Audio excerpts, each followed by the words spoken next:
600 from 100K. What's going on, gentlemen? Did I say gentlemen? I meant motherfuckers. What's up, motherfuckers? What's up, yo? How's it going, Brian? It's going, Wes. How's it going, AJ? You can speak now. You're allowed. Brian, since I'm the special guest today, can I host 20 questions, please? You're special, all right. You haven't stopped asking that question for the last 15 minutes. Here I am, trying to set up the show. Trying to set up the show. Can I host 20 questions? Can I host 20 questions? It's Wes J, baby. Let's do this. So you want to screw up the schedule. It doesn't matter. Doesn't matter whose turn it is. Doesn't matter. It's what I do. I just mess everything up. Let's go. Let's start the show, Brian. Never inviting you on a not Monday episode ever again. Yeah. It is. It's a threesome. That's right, Vince. Let's do this. Yeah, boy.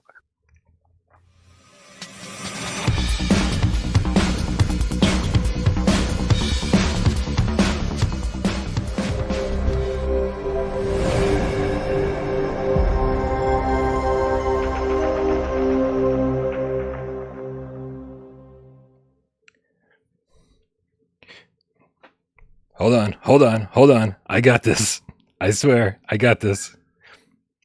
This is PSVR Gamescast Live, where we film live every single Monday, Wednesday, and 2 Wise Friday right here on Without Parole. We do it live 6 p.m. Eastern on YouTube for your viewing pleasure. All those who like to listen with your eyes, that is. Probably you who like to watch with your ears. That's right. We do this on podcast services of your choice. My name is Brian Powell from the channel right here, PSVR Without Parole. And with me this Wednesday and every Wednesday on the far right-hand side of the screen, it's Wes Dillon from Virtual Strangers. What up, Brian? What up, AJ? What are you doing here, bro?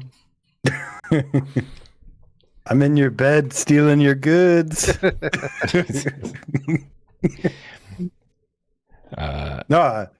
You made it real hard for me to introduce AJ, Wes, because you just kind of did it. You broke his brain. It's okay. Just drink your chloroform and move on.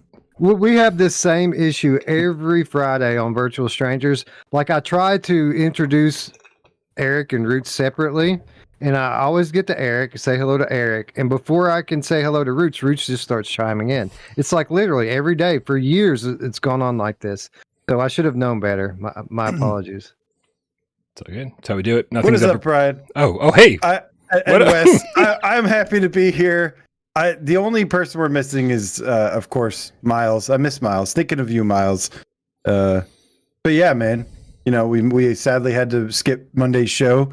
I took the fall for that one. My bad. You took the fall, but we all know that it wasn't really your fault. It was in fact my fault. I've been sick since Saturday. Brian, you're sick again? Yeah, I'm always sick. Just get used to it. Shut up, Brian. It was me. It was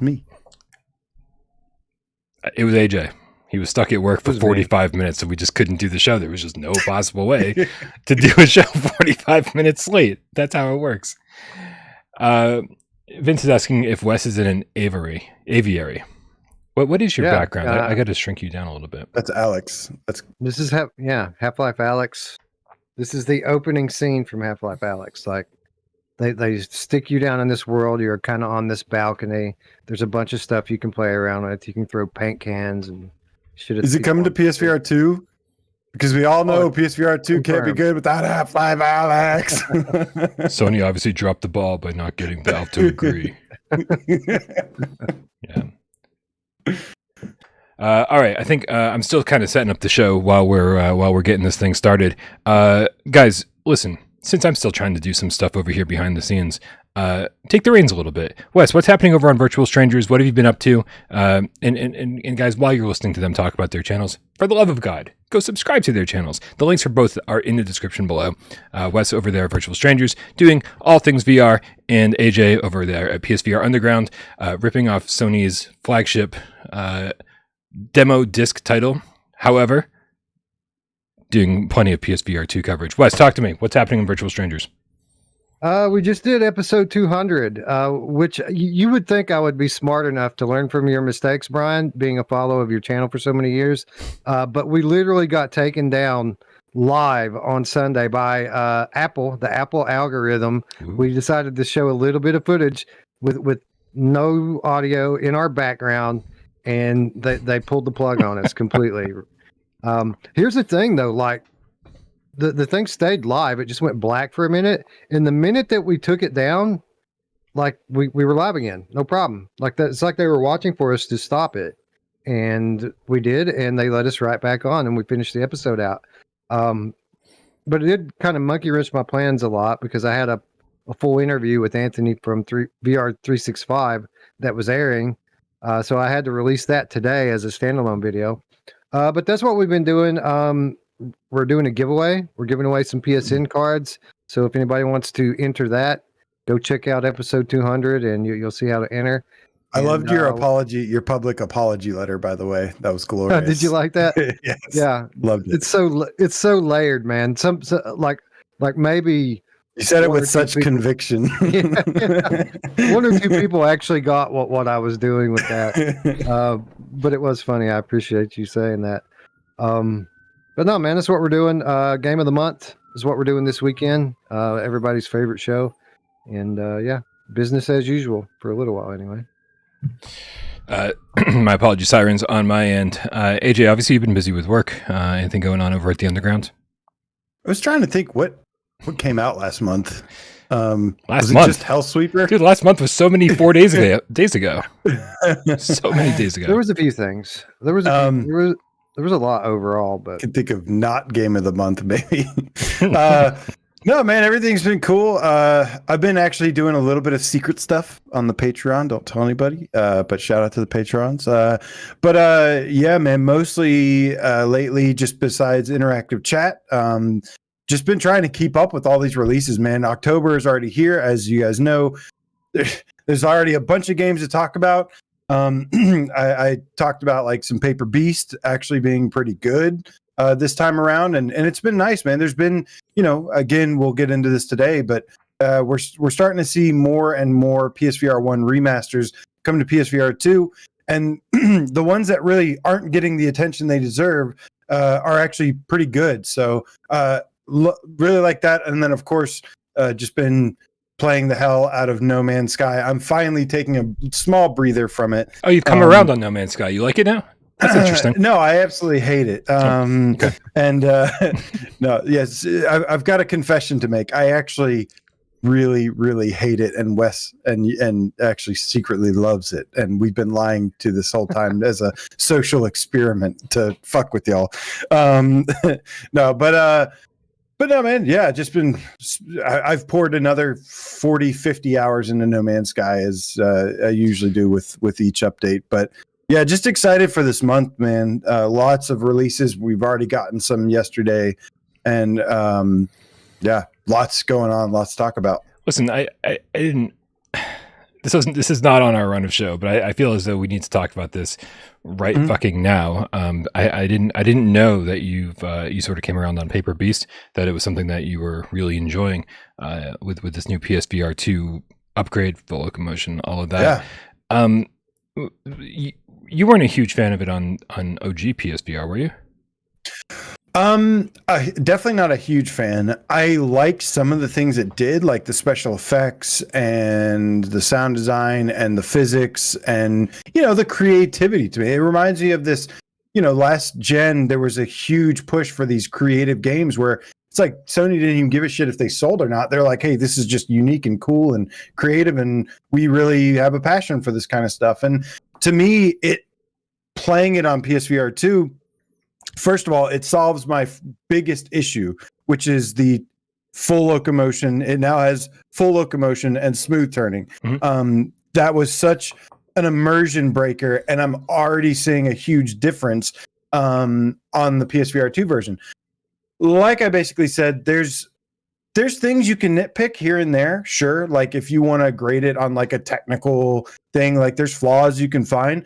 I'm still having a very good time with it. And, I've played like maybe the first hour of it so far, and I'm having a much better experience this time around with it. And I think it's really cool, really worth checking out, and absolutely worth the $5 upgrade. It is pretty awesome. It's a good way to chill, right? It's a good way to just kick back, and if you want something calm and peaceful to play, but different enough to keep you mentally stimulated, Paper Beast is good for that. Yeah. yeah, man, definitely one to take your time and explore with, and just kind of soak it all in. I wish I could get on board with you guys, because I really, you know, as a fan of Eric Chahi's former stuff, Another World or Out of This World was one of my favorite games growing up. I spent way more time in that game than anybody ever should. There's something about Paper Beast that just doesn't do it for me on PSVR 1 or 2, and I really want to love it. I want to really enjoy being in that world, and I thought I got a taste of it when I first jumped into the PSVR2 version. I was like, oh wait, I think I like this, but then I remembered, I was like, oh, I always liked the beginning of this game. It's everything after that kind of didn't do it for me.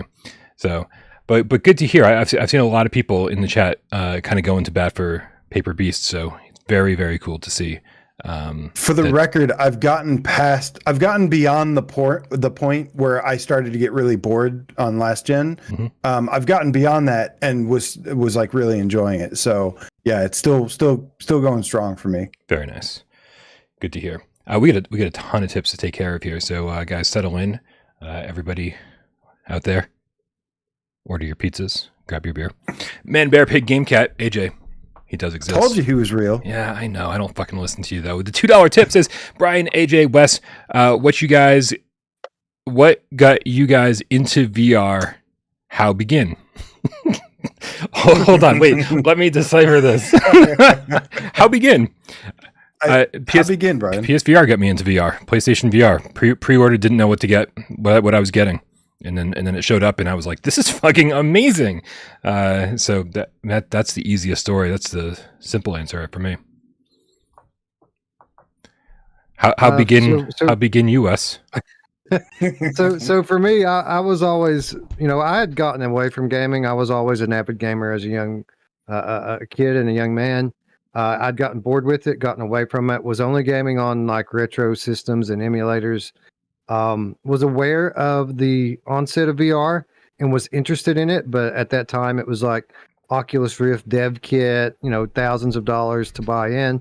And when I heard about PSVR, I just knew that Sony wouldn't be putting it out if it wasn't affordable. And I started looking into it, and that's when I found PSVR Frank, and that's when I found Brian's channel. And it was very quickly after that. Like after I learned about it, learned I could afford it, probably within 6 months, I had a PS4 and a PSVR, and was blown away from the moment I put the demo disc in.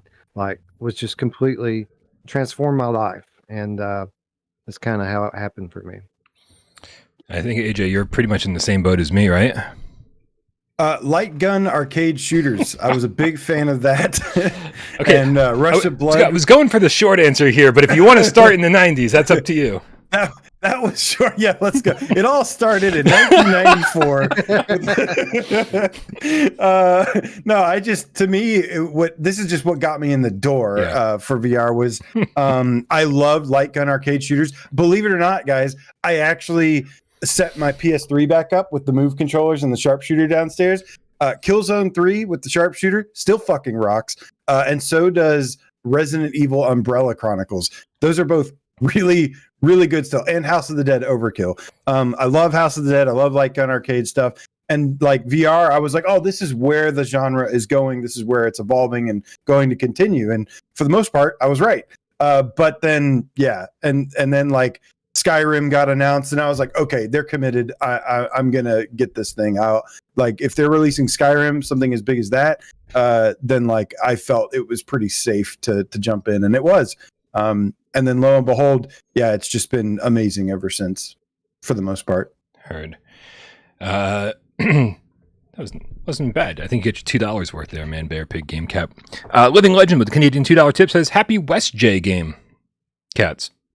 Happy West J game. Okay, it's all coming together. I'm not part of any of this, by the way. No. Monday, West Day, Two Eyes Friday. None of it has anything to do with me. Chrome Colossus. I'm not asking for it to be, because I know the cats out there will fucking make it about me if I say it too much, and I'm going to stop talking about it right now. Chrome Colossus with the $2 tip says, PSA, tomorrow at 10 Eastern on Reddit, Vertical Robot, AMA. What are you going to ask them? How are they so amazing? Yeah, what made them decide to give their soul to Lucifer to gain these super powers that they seem to have? Yeah, Can't wait, dude. Without Red Matter breaking, 1 remastered, 90 frames per second, upscaled textures, resolution, stuff like that. So yeah, really, really excited to jump back in. I'm surprised I'm so glad that they were able to get this out as fast as they have. Hopefully, I think it should be pretty good. I expect it to be pretty good. They're one of the few developers that I'm like, okay, like, you still have my trust right now. One of the last of well, the very I mean, few. if history has proven anything to us, you only need to screw up about 6 or 7 times before we start doubting you. Yeah. But man, what a game. I'm so excited. Everybody make sure you go buy Red Matter tomorrow because it's freaking awesome. And it's a free upgrade if you already owned it before. Yeah. That is amazing. Yeah, without breaking embargo, because I don't know if you guys have had a chance to play it. I've had a chance to play it. I'm going to do my absolute best to have a review ready for you guys. There's so many people out there who I'm so jealous of who get to go through and play Red Matter for the first time tomorrow. And a lot of those people didn't buy Red Matter 2, so they're going to be able to go from Red Matter 1 to Red Matter 2, play it in the proper progression. The only people I feel bad for are the people who played Red Matter 2 and have to go back to Red Matter 1. And there's no pew pew pew, there's no stealth, there's no there's no platforming, and it's a great natural progression if you go from 1 to 2. But I think it's a little rougher going from 2 to 1. Nothing disparaging about the game, of course. Just expectations. Because that's what I'm thinking. Like, I liked Red Matter 1 when it came out.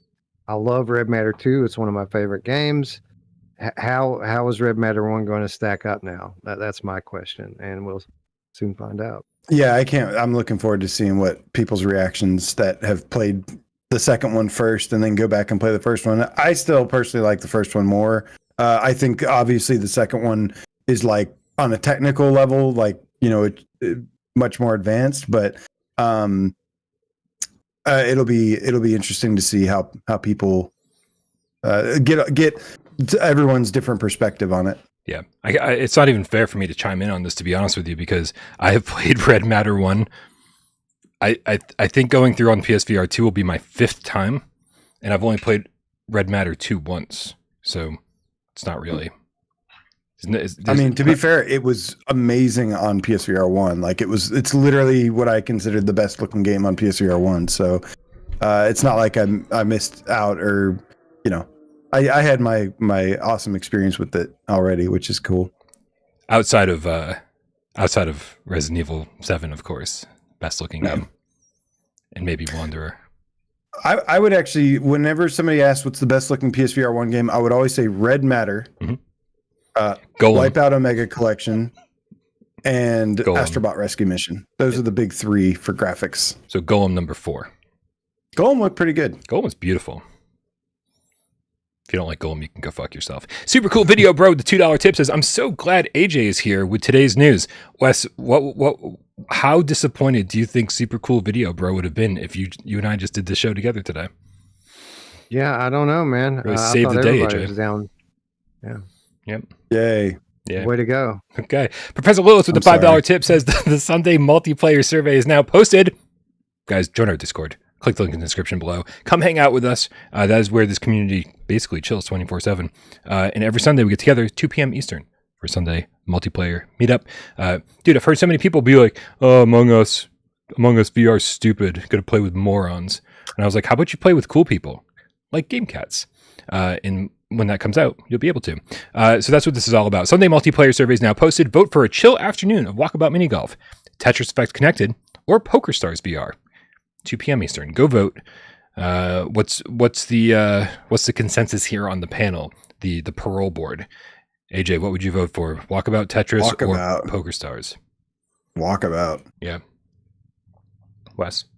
No question. Yeah, probably for multiplayer. I'd say Tetris Effect's probably my favorite out of those 3 games, but for multiplayer, Walkabout would probably be it. I got to say though, one of the stronger lineups for one of these that I've seen. Like, you can't really go wrong with any of those. It's true. It's true. I think, I don't know. I think anytime it comes up for a vote, I end up going with Walkabout. But what are you going to do? It was my favorite Quest game, and apparently one of the only games I needed my Quest for, because I traded that shit off the second we got it on PSVR2. Emily Baxter, hashtag the cartoony witch game kitten with a $2 tip, says hashtag the cartoony pissed off Wingman game kitten. Oh, we will get to you, my friend. Virtual Authority Australia with the, oh, well, that just disappeared. Virtual Authority Australia with the Australian $2 tip says, nice to see you back, Brian. Hope you're well, mate. Getting there. Much better today than I was the day before and the day before that. Appreciate it. Kill Artist 1 to Dream Weaver Gamecat with a $10 tip says, so I beat Switchback already for Spooky Month. Now on to another scary game. I am thinking either Saints and Sinners Chapter 2 or Cosmodread, but I'm open to anything. I finished Resident Evil 8. Any other suggestions? I mean, I'd say Saints and Sinners 2 because I think it's one of the best PSVR2 games. Yeah, for sure. For sure. Yeah, definitely. Now, it isn't like super spooky, scary game. But I mean, it certainly is dark. It's a dark zombie shooter. At night, it's pretty scary. Yeah, it can be. I'm going to buck the trend here and say, go get your fill of Cosmodread, because I will never get my fill of Cosmodread. I love that game oh so very much. It is everything I want a roguelite to be. And every time I play, I'm terrified, but I'm smiling the entire time. $15, I think that is such a good deal. I've gotten at least 10 hours out of it so far, and I still haven't found all the blueprints, haven't found all the audio logs. So that's my vote. But can't go wrong with Saints and Sinners either, obviously. That brings us to, oh my God, guys, the generosity is out of control today. You guys are amazing. Thank you so much. You're getting me a pizza tonight. Planet Schlorpian with the $5 tip says, saw Cyube VR listed on the PlayStation wishlist section, and it already looks like the Minecraft VR we've always wanted. Yeah, Cyube VR is supposed to be out by the end of this year. I actually don't know much about how it plays, to be honest with you. Is it out on other platforms, or what do we know about this? I think so. And then the only reason I say that is because I've heard of it. I've never played it. I don't know, but I have heard of this game, so it's most likely out on other platforms. The only thing I know about it is just it's spelled like Cyube. Yeah, Cyube. It's just an extra Y. I know, but I don't know. I'm so fixated on that for some reason. Cube. Oh man. Yeah, I mean, it does look kind of Minecrafty. I think that's obviously what it's going for here, but it looks beautiful. The lighting and the animation of the foliage and everything, it just looks incredible. And if they manage to keep that at a super high resolution at a good frame rate, I think that's going to look really nice in the headset. I don't think we should sleep on this, but who cares? It's not scary. We're not paying attention to that this month. We'll get back to you, Cube, when October's over, and maybe when November's over. Son WTF with the $10 tip says, gotta make up that pizza money from Monday. Oh, thank you. Also, let's break that string of trash panda launches / disappointments. Trash panda. Yeah. I'm trying to think, what was the last disappointing release before Hellsweeper? Yep, Hellsweeper. And that was was that like our last big launch?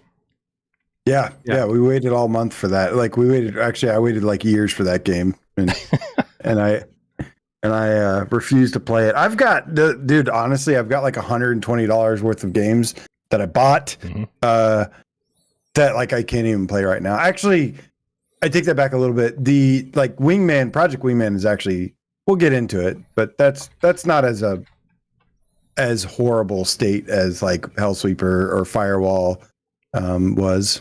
Yeah, and at least Hellsweeper, I mean they patched up pretty quickly to make it at least decent looking. It's certainly not PC VR quality, but it's getting the job done at least.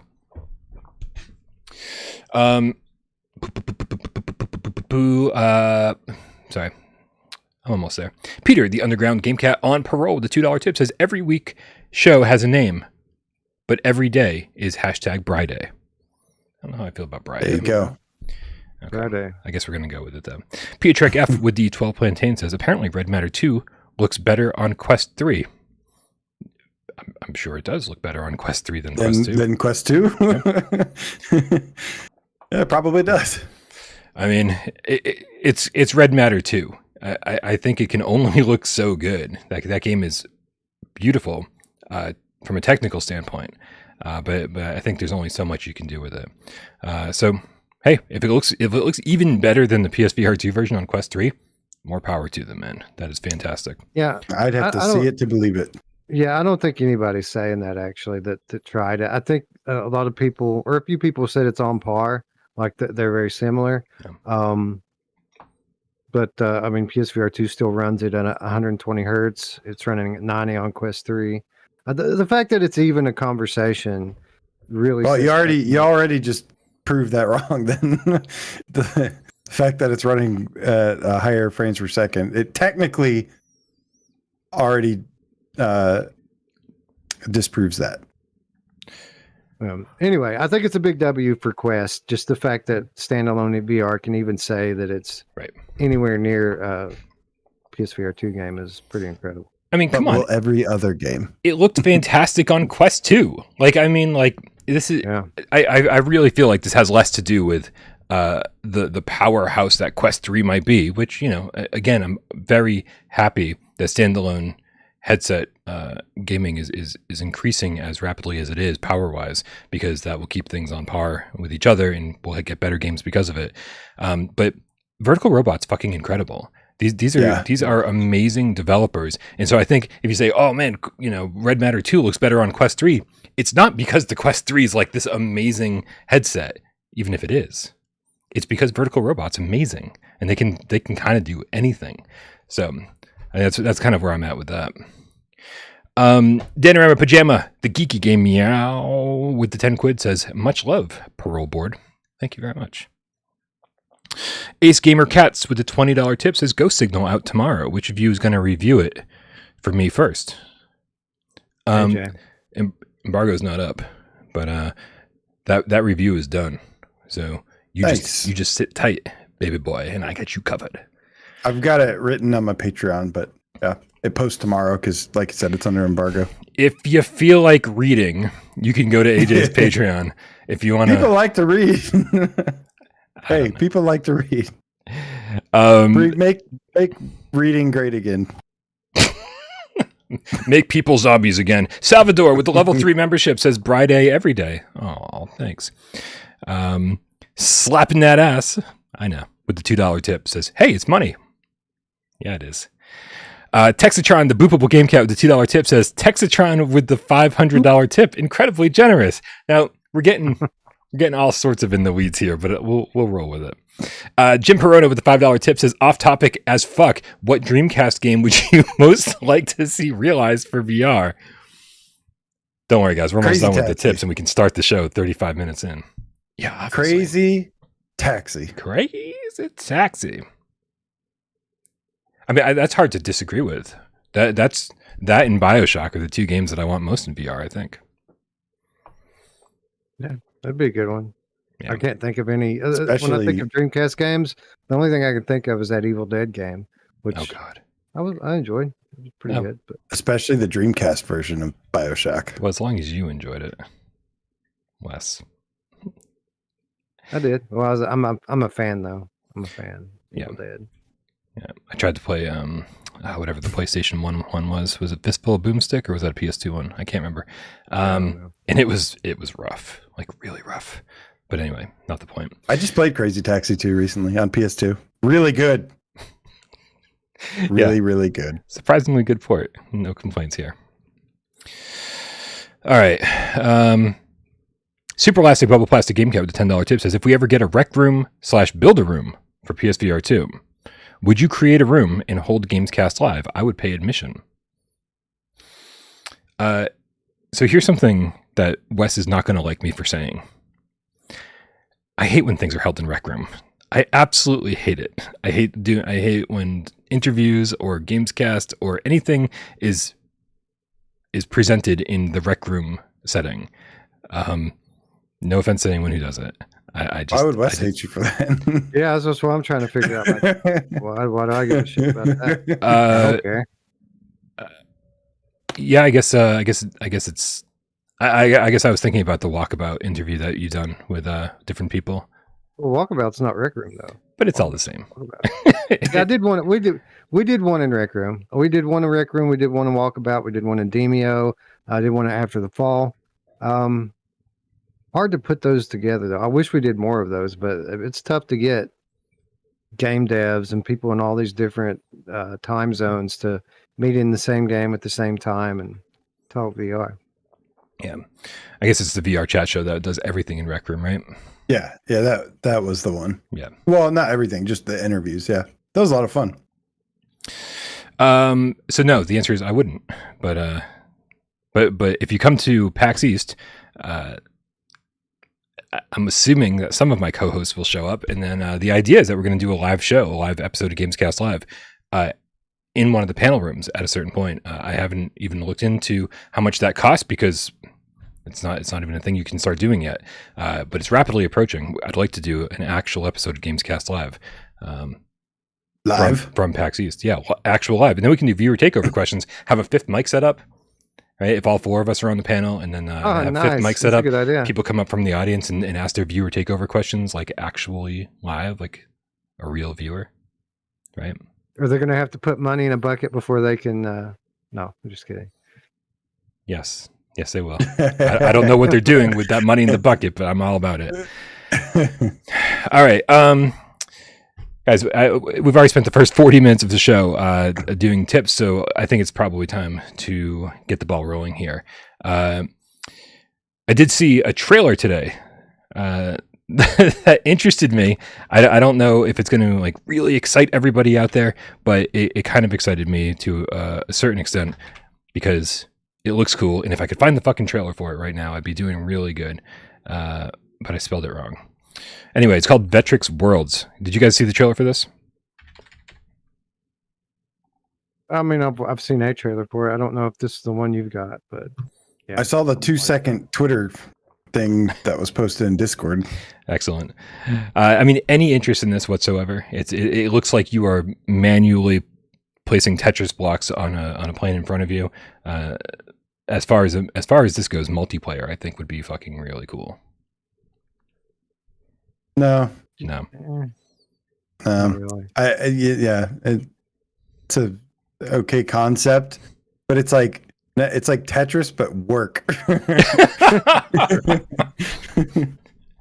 Okay, I don't know. It's like, yeah, no. There's something about this that I really like. I like the concept of like being in a physical space with somebody else in the same room, doing the same thing, and it having more to do with like you being able to grab things and do it right. There's so many people I think that shit just gets crazy when you start playing Tetris online, and it's just because people have like this the D-pad motion and the drop buttons and everything. They can just do it so fast. They can do it faster than most people can think. If you've seen anybody play competitively, you know what I'm talking about.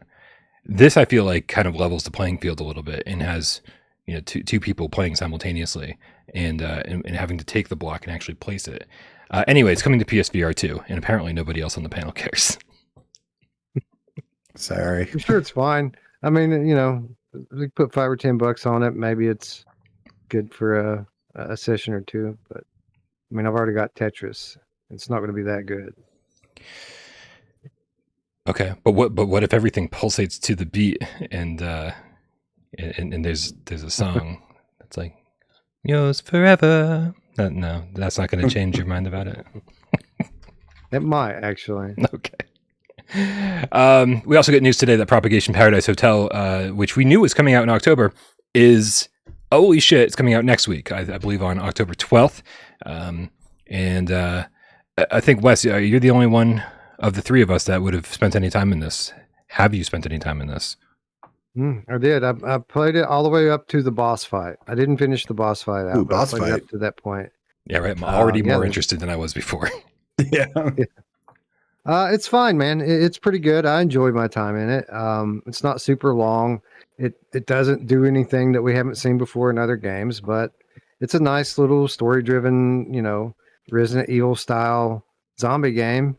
I mean, there are some things that are different about it. Like you kill the zombies, they don't just die. They stay on the ground for a little while, and then they get back up and start chasing you again. Ammo is scarce, especially if you put it on like hard, which I recommend everyone do. So it can be difficult. I mean, you can't just blast your way through it. Like you have to pick and choose where you want to use your gun, and you should try to get around without confrontation as much as you can, because you will run out of ammo if you just keep trying to kill everything that you see. How close to this? I mean, everything we see in these trailers, everything from the item collecting and the interactions with different things in the environment, the reloading mechanics, everything just feels so Saints and Sinners like. Is that fair to say this is kind of like a budget Saints and Sinners, or is it? Am I just kind of misreading that? I mean, it doesn't play quite like Saints and Sinners. It isn't nearly as story driven as that was. There isn't a ton of crafting or anything. The inventory system is a little bit reminiscent of it, but it is a little bit janky too. It didn't work perfectly. Yeah, low budget Saints and Sinners is a way that you could describe it. It's more like a Resident Evil style game, like survival horror. Yeah, that's cool. I've heard it's like supposed to be like 3 hours long, but really fun. I think is that accurate? That's about right. It probably took me about 4, but yeah. Okay. In just episode 1, right? So I think that was the surprising part of this, is that there's more coming and that they're just going to keep iterating on this. Well, at least they were smart and didn't put episode 1 in the title. Because I think that's all that matters. Just don't put it in the title. I don't care if it's episode 1. Just don't put it in the freaking title. So they did the right thing here. I agree with that completely. Yeah, I think everybody got burnt too much on episode 1s that never got episode 2s, or 4s 1 and 2 that never got 4, 17, 16, 15, 14, 13, 12, 11, 10. Yeah. Well, that's cool. I mean, the fact is that I was getting real concerned about October, because here we are. We're already knee deep in games. We've got Ghost Signal coming out tomorrow. Project Wingman like stealth dropped on us. Gazzlers just fucking showed up on the store today. We've got so many games that are just like dropping on us during this, what was supposed to be a slow lead up to a horror filled back end of the month. So it's really nice, as far as I'm concerned, to be getting a horror title a little bit earlier, so we can kind of get a jump on that. It's gonna be a nice segue into the rest of the month, I think. Agreed. And I think these games they're just like looking at they want to release this month. They're looking at the calendar, and they can't find a spot. So you know what? We'll just drop it now. We'll just go now. It's live. There you go. Yeah. Some games that we did know were coming are officially out, and dude, this is quite the week for PSVR1 remasters. Not only are we getting Red Matter 1 tomorrow, but yesterday or today, Jesus, I have no concept of time. We got Pixel Rip 1995 and Waltz of the Wizard. Surprisingly, both are free upgrades. We knew that Waltz of the Wizard. We knew that Pixel Rip was going to be a free upgrade, but we never got any word that Waltz of the Wizard was going to be. So very, very nice surprise. But let's take the second part first. Have you guys had a chance to jump into the Pixel Rip 1995 remaster? AJ? Yes, and that's not the surprising thing that they got a free upgrade. The surprising thing, Brian, is that they're both good. They're both really, really good, actually. It's really refreshing to play. These games. It's unfortunate with kind of the news about Project Wingman stealing the spotlight and stuff, because what sucks is that both of these came out and both these are actually really good. And now Pixel Rip 1995 I liked on PSVR1 quite a bit. I think it's one of my few reviews I have. I gave it an 8 out of 10, and it's actually even better on PSVR2. Unlike the first one where we had the DualShock, it's actually been like they put some love into this. It's actually designed with the orb controllers, and it utilizes some haptics, some adaptive triggers, and some headset rumble. It looks nice, and yeah, man, I played through it I've beaten the first boss. I've been playing it on hardcore mode, and I'm very much enjoying it so far. Really fun to revisit this. Yeah. What about you, Wes? Yeah, I agree. I haven't played it that much, but I did jump in there just to check it out. Looks great on the OLED, with the bright colors and such. This probably is my favorite of the Pixel Rip titles. I like this genre or this era of games. So I'm glad to see that it's coming over, and yeah, man, it's solid. It's good as it ever was. Yeah, I had weird memories of this game. Not that I didn't think it was good, but it was sort of always one of my least favorites as far as the Pixel Rip games were concerned.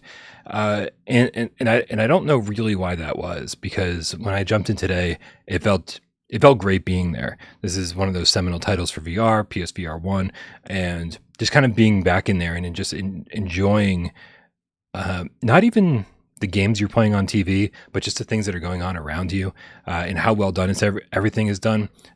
You're playing this game on the television. I'm sure most people have played it at this point, but there's this great feeling that you're playing the Super Nintendo game on an in-game CRT television, and you're so engrossed in it that when your mom comes through the door, dude, it's almost like a jump scare, because she just opens the door and you're like, who's in my fucking living room? Every time that gets me when somebody walks in a Pixel Rip game. Yep. This happened in 1978 as well. But yeah, whenever somebody walks into the room in a Pixel Rip game, dude, it is like super immersive. You're like, whoa, like you feel like somebody just entered the room and you're like, what the fuck? Yep. It's absolutely true. I will say, I don't know what anybody was expecting for this. I sort of just expect when games are brought over from PSVR1 that is like, well, they looked great on PSVR1 to begin with. I expect everything to be 4K and 120 FPS and bam, bam, bam, bam, bam. It's obvious that this isn't running at native 4K. There's a little bit of shimmering around the edges. You know what? It doesn't matter. Once you get into the game, it's not something you're going to be paying attention to. So I'm really happy that this is here. Yeah. And again, props to them for taking advantage of some of the next gen features like the haptics, adaptive triggers, things like, this game does something better than I like this one more than 1978, slightly, because this has some of the core game mechanics that made the series fun in the first place, which is like you're playing the game on the TV, but you're also having to like cause a ruckus outside of it to prevent like people from messing up your game session and stuff. And so like one of the things there, you've got like a little Nerf gun or whatever, and they've actually got like the adaptive triggers for it. So like there's like some resistance when you shoot the thing. And yeah, I think it's a lot more immersive this time around, which is what VR is all about. They did something really interesting as far as I'm concerned. They did this thing with the haptics that obviously you're using an analog stick on the Sense controllers, but when you push left, right, up, or down, to simulate the fact that you're actually pushing down on a D-pad, they added this weird thump to simulate your thumb being on a D-pad. It's very subtle, but if you pay attention to it, it's just like they're using haptics in ways that I've never seen haptics used before, and it's just very cool. Pay close attention when you guys play this, because I think you'll be surprised how much attention was paid to the PSVR2 version. It's really cool. It is cool. I will say bigger surprise was Waltz of the Wizard, because I don't have the greatest memories of Waltz of the Wizard on PSVR1. I thought it was cool in this little, sandbox we get to play around and, figure out the ingredients to make all these different spells, fuck around. And then Alden Dynamics sort of just said, you know what, we're not going to update this game on PSVR1. And then all the updates and the game came as a free update this week to PSVR2. So I feel like this is a pretty cool redemption story in a way. I don't know if they needed one, but the fact is that it just feels like they did the right thing from top to bottom here. And there's so much new stuff to find out, like so much new stuff to explore. And this game seems like it's 5 times bigger than the PSVR1 original. Wes, what was your experience with this today? I was actually quite surprised at just how much I enjoyed it. I mean, I've never played it before. This is my first time playing it, and I wasn't exactly shocked. I mean, I knew what the game was. It's a Gen 1 game. It's it's a tech demo. So with that, I had pretty low expectations going in, but the quality level, like the production quality level of this, is really top notch. And there's despite it being a sandbox, there's a lot to do in this thing. Like there's hours of stuff to just discover. It doesn't really hold your hand. It makes you kind of explore and play around a bit. But it grabbed me. It grabbed me pretty quickly, and I was not expecting that. So again, I didn't play it a ton, just because I didn't have time. But so far so good, man. I really thought it was pretty cool. What about you, AJ? Yeah, man, this was obviously more of an experience on PSVR1. It did get a couple updates that expanded it a little bit. So they didn't completely leave us hanging. But I know at one point they kind of just like, let it go or whatever. But yeah, this is, after dealing with so many like games that have like, that are so unpolished or have some kind of issues or whatever, it's just so refreshing to revisit this. I think this actually, I think because of them taking advantage of the hardware properly and the hardware really enhancing the game in many ways as well, it's actually turned it into something pretty significant. I feel like, yes, it is more of an experience. It's whatever. It's full of mini games and whatnot, things to just kind of explore and interact with. But I think it does such a good job of that, and it looks really nice. That it's actually pretty worthy of a playthrough and worthy a great showcase title from something that was kind of like semi uninteresting before, and it was cool for about 30 minutes or whatever. Yeah, it's actually got some legs with it now with the expanded content and like Wes said, it's pretty quality and that is just fun, man. At the end of the day, there's a lot of things with VR where you wouldn't expect to really enjoy them because doesn't seem like something you're interested in, but you get in there and you mess with it and you just have it's just refreshing to play something very polished and well thought out, well designed, and looks really nice. Yeah. There was I was actually surprised that right from the get-go, it was like, hey, there's new stuff here. Like I thought I was gonna have to play for hours and hours to really get in there and figure out like where the new stuff is, the stuff that I hadn't experienced before. You can see me here. I'm fucking around and making all sorts of cool magic spells, make things magnetize, turn everything into frogs, that kind of stuff. And that was all, for the most part, I think that was all in the original version. But there's this sealed crest to your left when you walk into the main laboratory area, and it's got 3 little requirements on it, like to break the seal, so you're able to go into the next area. And so you fuck around a little bit in the main area, you walk into the next area, you fuck around a little bit in that area, you go to the next area, and then it brings you to this courtyard, and it's just using voice recognition in the coolest way, where you can just say things. You put on the Elden Ring. And when you have that on, it's using voice recognition, and you can say, "Make me a ball." What? Nothing. You said the Elden Ring, and I said spoiler.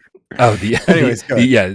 So it's made by Alden Dynamics, and so it's the Alden Ring. But yeah, I guess that makes sense. And you can just use voice recognition to make all sorts of shit. You can say like, "Make me a ball," and a ball will fucking appear out of nowhere. You say, "Make me a box." A box will appear out of nowhere. And then you said, "Make me bigger," and it makes you bigger as the environment gets smaller. Make me bigger again, and like you can keep doing that. I don't know the extent of the capabilities here. I was asking for things like, "Make me a puppy," make me a bear," right? And they couldn't do those things. But those words do pop up on the screen when you say it, so it is recognizing those words, even though that shit's not programmed in there. So I'd really like to see the extent of what you're capable of doing in this. But so far, I'm having a blast just kind of exploring and fucking around with shit. It's been a lot of fun. Yeah, it's super cool. I haven't tested that yet. Gary Smith has the right idea. He says, "Make me a pizza." That works for me.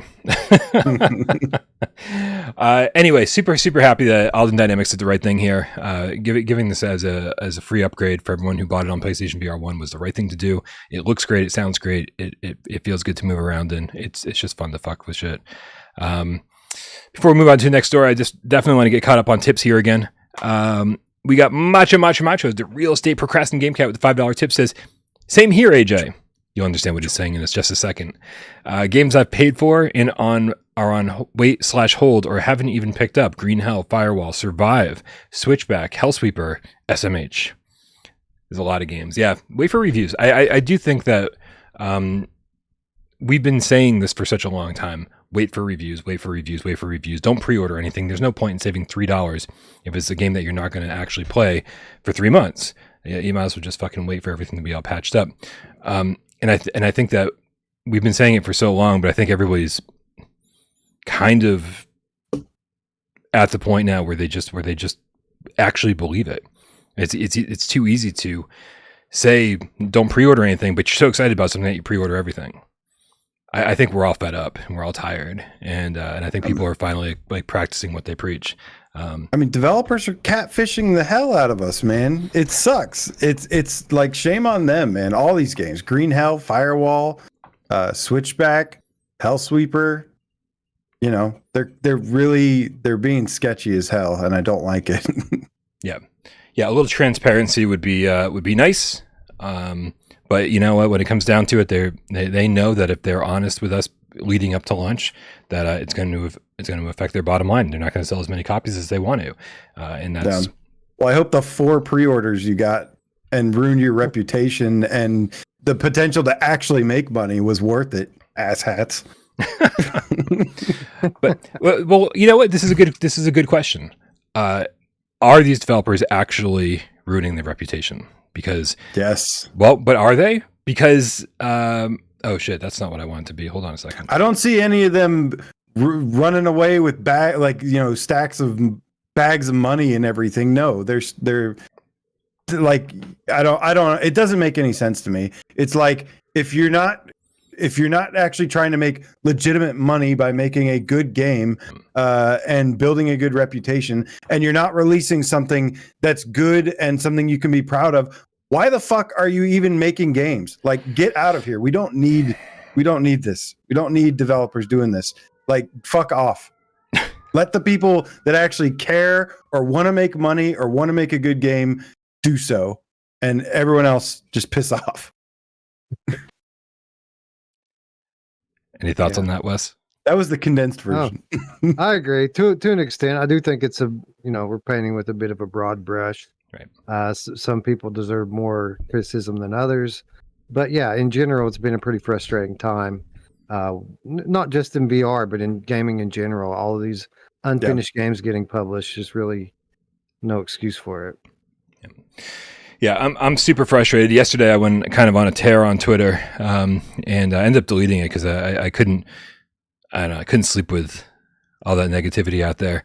But it's from our perspective, I know that everybody on Without Parole kind of has to deal with this a little bit more than I think most.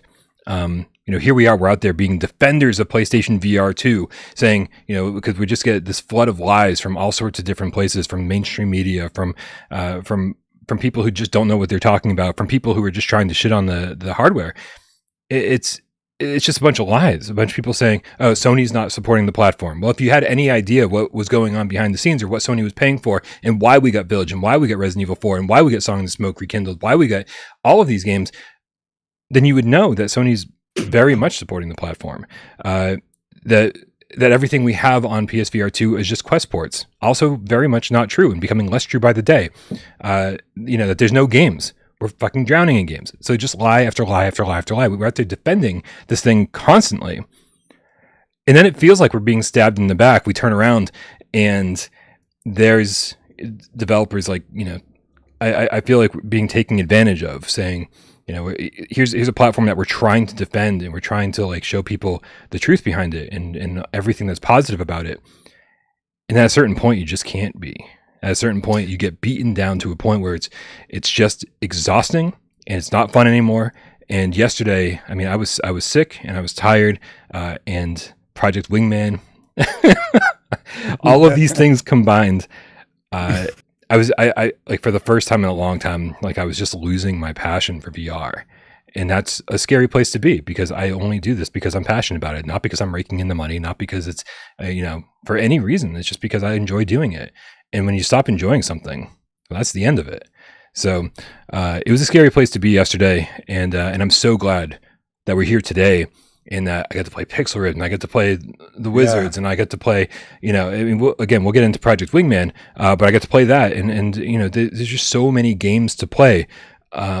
And there's shit we can't talk about. Like we can't talk about our Red Matter 1 impressions. We can't talk about our Go Signal impressions. And all that will be out tomorrow. So there is, there's just a lot of games to play, and I feel so much better today than I did yesterday. But man, it's a tough time sometimes.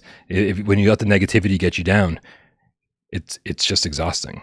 Yeah, I stopped paying attention to the internet and stuff because half of it's just like console war, people just shitting on other things for clout. They'll literally turn anything positive and they'll have something negative to say, or they'll turn anything into an attack on the other side.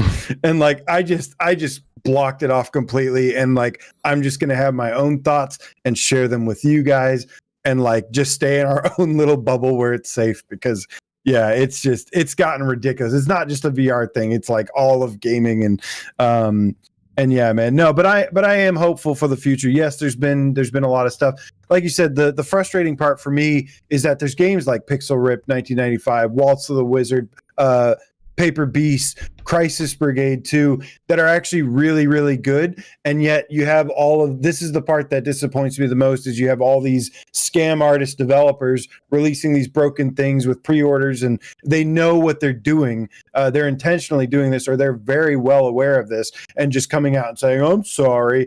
And they're taking all the attention away from the actual good shit that's going on, that people could be having fun with, and instead they're feeding this like the whole trolls online and everything, and making things worse. And yeah, it's unfortunate, but yeah. The good news is that there are good games on the platform. There are good games being released constantly, and that's the big saving grace here. I love how people are turning it into, as you said, console war stuff. How people are saying, well, I guess we're going to go to Quest 3 now. Like, what? Yeah. That's your solution to all of this? Is that it's like, we're going to go to Quest 3. I was like, because launches never have problems. Like that's what we're experiencing right now with PSVR 2. I'm less inclined to call developers scam artists or whatever. There are a few things that like we're certainly going to question, and that we have questioned. But we're working out the kinks in the launch is what we're doing. Foveated rendering is an important part of making PSVR 2 games look good, and that's just not being used by all developers, and blah, blah, blah, blah, blah. We've gone down this road 1,000 times. So I do think it's going to take some time for us to expect greatness from every game that comes out. It's just, I just think that it's, the console war kids, that's what it is, children, are using any negative about PSVR 2 to be like, well, it's time for Quest 3, because that's the extent of their rational thinking. Anyways, also, by the way, no Quest politics. 3. Also, no more politics. By the way, Quest 3's launch, it's gonna be filled with Quest boards. Yeah. In fact, that's gonna be most of what it is. So I'm so happy that I finally get to turn the tables on that one. Man, all these Quest 3 games are just Quest 2 ports. These are just old PSVR 2 games. Yep. Yeah, for real. Oh man, ridiculous. Anyway, a game came out today, guys. Gazzlers was we knew it was coming at some point. We did not know that it was coming today, or at least I didn't. I feel like Wes knows everything, but I had no idea it was coming today. I knew it was coming soon. I didn't know it was coming today. Okay, well, it's been out on other platforms, and I gotta say that I had not been looking forward to this all too much. It was kind of a goofy rail shooter, and I was like, how is this possibly going to be fun? And the answer is it's fun because they made it a roguelite. Just like Oh, God. everything else on the platform. It is actually a whole lot of fun. I only got a chance to play for about a half an hour today, which means I played a few runs, upgraded a few items. But this looks good. It looks good. It's nice and clear on the headset. It's running at a great resolution, great frame rate. It looks good. It feels good to play. It feels like a $10 game to me. I don't know if the depth is there for something that they're charging $20 for. But Wes, I know that you played the crap out of this on other platforms, so maybe you can enlighten me on that. No, it's good, man. It's fun. It's very difficult. That's what I like about it. Like, you die a lot, but that's kind of the thing with a roguelike, right? You go through these runs, and every run brings a significant new ability for you, and it makes you want to go back and try again just to see if you could get a little bit further. And there's strategy to it because, like any great roguelike, between waves, you have choices to make, right? Do I want to take this weapon or this buff or that one? And really, that's going to depend on how you play and your specific play style. So while it is a pretty basic concept, it's a wave-based rail shooter. It's really well done. It's an addictive gameplay loop, and you're right. It looks great in the headset. It's super bright. They did a good job of implementing the haptics and the triggers and everything into it. It's great. It hooked me on PC. I didn't play it on Quest, but it seems like I'll take that back. I tried it on Quest once. But yeah, this seems like the best place to play it out on PlayStation VR 2. And the only thing that's unfortunate about it is every platform has its own leaderboard, so the leaderboards aren't cross-platform. But besides that, I mean, it's great, and I don't so much mind that I have to start over my progression again because it's fun, and it is something that you get better with it with experience. So even though I don't have all the stuff I've unlocked on PC, I'm doing way better than I did at the beginning of that run because I kind of know how to play now. Yeah. Where it takes a little bit of time to kind of discover that. But no, it's good. If you're unless you're one of these people that are just so against playing any kind of a wave shooter, I think you'll like it. Like this is a good quality game, and it's a lot of fun, very addictive. It helps that you're on rails, so it is technically a rail shooter. Although unlike most rail shooters, you're going in reverse. So yeah. Radically different. Not really. Nick Mulo in the chat is saying, please tell me that every shot doesn't have a huge adaptive trigger pull. Somebody's scarred from Transformers. No, this works perfectly fine. I do like how much is going on. So you can just hold down the trigger and it'll just fire for you. Different attachments will make it fire more. Different attachments will up your ammo capacity. You always have to kind of grab an ammo clip, I guess. It's a canister more than anything, and you shove it in, and some will hold 3 of those. So you just boom, boom, boom, and you're good to go for a little while. You've got a health potion on your right hand side, and just in grabbing these things and basically crushing them until you fall style is how you use them. There's health balloons in this guy. There's scrap balloons in this guy. So there's a lot going on. You've got a shield in your left hand. Wes, I know you play a lot of games sitting down, right? Yeah. Play everything sitting down. How did you get on with this sitting down? Because I do feel like this sort of has not only the shield mechanic, but also you're doing way better if you can dodge the shots physically. Yeah, I certainly feel like if you're someone who wants to stand up, you do get a little bit of an advantage because of your ability to dodge. And for what it's worth, it's just your head. Your head is the only part of you that can be hurt. So as long as you move a little bit, you can dodge this stuff. It is the shield that makes it possible to play seated. Like I don't dodge a lot. I use my shield for everything. And that was probably the most profound use of the trigger as well, because your shield has it overheats, and the longer you hold the trigger in to keep the shield active, the more difficult it becomes to pull it. And after it overheats, then the trigger is like very difficult to pull, and then when it cools down, it becomes easy to pull again. But yeah, it's because of the shield that you can play the seated. and I don't do a lot of dodging. I dodge when my shield is broken for 10 seconds or whatever it takes for it to recharge. And again, that's something that you can modify through progression. You can make your shield last longer. And typically I'm pretty defensive minded with these sorts of games anyway. So as time has gone on, it's become even easier to stay in the chair. But it does get hairy sometimes, like when your shield's gone and you've got 3 or 4 different enemies firing at you at once. It can be difficult, but for the most part, I've done pretty well playing seated. Yeah, you gotta stay on your toes. The game's pretty good about alerting you if there's an enemy to your side, like out of view. Man, it is not easy. It does the thing that I want roguelites to do, and that is kick your ass from the word go. You survive for like a minute, and then you're just like, shit, I'm dead. Like let's upgrade something and get back in there. And so I really do enjoy that about this. Again, for the time being, it feels like a $12-15 game maybe, and so $20 seems like a push, but who knows, man. I'm going to spend a lot more time with it, and I'll get back to y'all on that. All right, let's hit up a few more tips because we are getting behind on them. Grandpa's Barbecuer Game Cat with the Australian $5 tip says, no, with the launch of BG3. That's a thing. Baldur's Gate. Thank you. Oh, Jesus. I had no idea.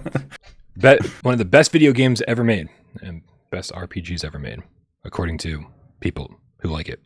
In early access Forza, my 90% VR play has shrunk down to about 20%. Too many good games launching both VR and flat screen. Listen, Grandpa.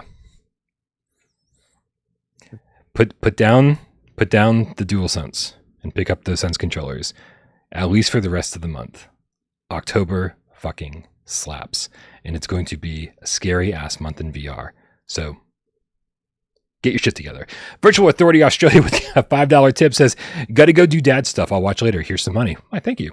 Hopefully we'll see you later. Thanks, Dad.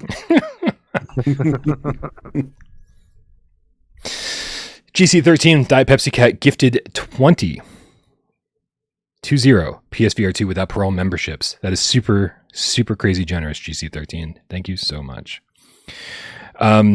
If you're a level 3 member, by the way, or if you're a $5 Patreon supporter, patreon.com/withoutparolegames, the Foglands interview is now up. You should be able to access that from the community page on Without Parole or Patreon page, depending on which side you fall on. I uploaded it unedited, so it's just like, here's the whole conversation. I'm not chopping out, stupid thoughts and ums and whatever between conversations. There's no editing. The trailers are not present. Extra music's not present. None of the polish of a Without Parole video is present. And so I'm going to try to do a lot more of that, so that you guys can get some early access to things before it's all edited. So I'm gonna give that a shot. Let me know if that works for you guys. Man, Bear, Pig, Game Cat, AJ. I told you it was real. Fuck right. $2 tip says, Wes, are you still breaking out the PSVR1 this month? Oh, brother, that's a good question. Like, I really want to, but just hearing Brian talk about some of these games, I keep forgetting just how many great games are coming out this month. The Foglands is coming out this month, and Journey to Foundation is coming out this month. The Vertigo 2 and Madison. Like, yes, I will, because I've committed to doing my annual Here They Lie playthrough, but I don't know how much more PSVR1 I'm going to be playing than that. Like, there's stuff I want to play. I want to do Rush of Blood again. I'd like to do some Astrobot, some Farpoint. But I don't know. I don't know that I'll have time to do that. So, yes is the short answer. Yes, I will be getting it out, but I don't know how much I'll actually be playing it.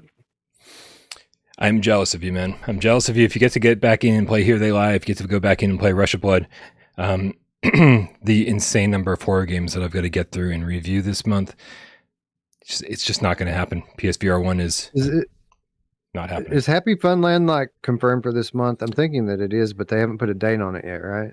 So the physical just got, I believe, confirmed on the Perp website for like March or something like that, late March. And so it could very well slip out of this month. They don't have a they don't have a digital release date yet. And I got to say, if it ends up being November or December or January, I'm not going to be all that upset. We've got so many other games coming this month and so many other horror games that if that's what it takes to get that thing looking good and playing good, then by all means, we can wait. Oh no, but that only leaves 499 games in October. We needed 500. Yeah. No, I mean that I actually do. You guys kind of turned me around. Like I kind of came around on wanting to play that one. I still don't know. Still not like, you know, like my expectations are still very low for it. I think that's the safe way to go. But I'm actually looking forward to playing that one. And I actually hope it's better than like Switchback. Macho, the real estate procrastinating game cat with the $5 tip says, saying I have over $100 of games I've bought that are sitting. Some have been patched, but after the bad taste, I just never logged back in. Yeah, that'll do it, man. In fact, we're going to talk about Project Wingman in just a second here. Yeah, games are supposed to be fun.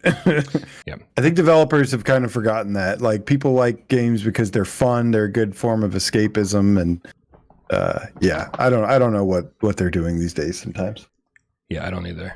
Yeah, we're going to talk about Project Wingman in a second, and I think that obviously the situation surrounding Project Wingman, you know, a lot of people, anybody actually went in and played the game, I think their experience was dampered by the fact that, you know, by the way everything went down, and so totally understand, Macho. I think we're all victims of that all the time. The Marvel Sod with the $50 tip says, it took me so damn long to stop pre-ordering games. It is at the point that I saw Project Wingman available last night and looked for reviews first, and absolutely am disappointed in some developers these days. Stay awesome, everyone. Well, I think that's a good segue into Project Wingman. It did indeed launch yesterday. There's a PlayStation blog post attached to it. There were the developers tweeted about it. Everything that came out of Gamescom leading up to it told us one thing, and then yesterday we were delivered something much different. As it turns out, Project Wingman is a flat screen game, and then the Frontline 59 portion is the PSVR2 content, and that is 6 levels. AJ, is this Ace Combat 7 all over again? I mean, this game wishes it was Ace Combat 7. The series itself, I mean, you know, the game itself is obviously heavily inspired by Ace Combat 7 or Ace Combat series, I should say. And, you know, that's in some ways a good thing because Ace Combat is awesome. But this is clearly not the studio, the budget, you know, everything. This is like, if Ace Combat was made by like 2 people, yeah, it's very much a poor man's Ace Combat, and I mean that in both a good way and a bad way. Well, Yeah. let's start with the good ways. So I got to be clear about this. I have so many other things I need to be doing right now that I've heard that there's only about 2 to 3 hours worth of content in these 6 missions. This footage is the only real time I've spent with it, and it's me playing the first mission on easy. Now, I don't know what that means in terms of challenge. I don't know what I'm missing. What I will tell you is that my experience hasn't been great. I certainly want to go back in and start the flat screen campaign because they say that's where the tutorial is. And you should really probably do that before getting into the VR stuff, because it takes a little while to figure out all the controls. And on top of that, by the end of this level that I'm playing right now, I ran out of ammunition. I don't understand where I'm supposed to be firing. I don't know how much more lead time I'm supposed to use for the guns on my aircraft. I don't seem to be able to hit any of the enemy aircraft with my guns, and so I'm wasting a lot of that ammo. You know, firing missiles tends to do the trick, but also I just feel like it just all feels very repetitive. It doesn't have the same excitement level as an Ace Combat 7. Obviously, it's a more indie studio. We weren't expecting AAA quality here, but and I want to make sure everybody understands. I was playing on easy, and I didn't play the tutorial, so I could be missing something major here. I just didn't have a great time while I was playing. Yeah, I played on normal, and like you, I very much missed the tutorial. I wish there was a VR tutorial that kind of run you through using all of the different weapons and how you're supposed to do it. But I figured it out well enough to play. I didn't use my cannons a lot because, like you, using those just means I miss. So I pretty much just stuck to the missiles. And yeah, it's very much a lather, rinse, and repeat thing. Like you go in, there's a group of enemies. You basically just spin around in 360 degrees until you can target all of them and kill them. You get about a minute of downtime, and then another wave comes, and you do exactly the same thing again. Yeah, I mean, I was kind of wondering, is it just me? Because I'm not really the biggest fan of these type of games. I mean, is this game better than I think it is? And from the sound of it, it's not, right? But I don't know. It wasn't terrible. I mean, it was fine. I think it's important to note that I think the big issue here, because people are, they can be forgiving with a game being by an indie studio, being lower budget. I don't think anybody expected this to be of equal quality of Ace Combat, but people want that Ace Combat experience, and this is the closest thing to it. I myself love realistic dogfighting games, or not realistic, but realistic looking dogfighting games where you're flying jets, you're shooting down bogeys, you're going on missions. And like I said, it's very much a copycat. It is a hardcore copycat of Ace Combat, just at a very smaller level. The big issue here is 100% the fact that they made it sound like it was the full game with an additional built for VR missions or whatever. And then, it just turns out that the 6 missions or whatever are actually the only VR content. That's the big thing that I think people are mostly pissed off about. You take that away, there's still some problems with the game. Like, the graphics are not really that good. They're not horrible, because I saw some people saying, oh, it looks like garbage, it looks like trash, blah, blah, blah. One thing they don't tell you, which is weird, I don't know why games do this sometimes, there's actually a sharpness slider in the settings that you have to turn up.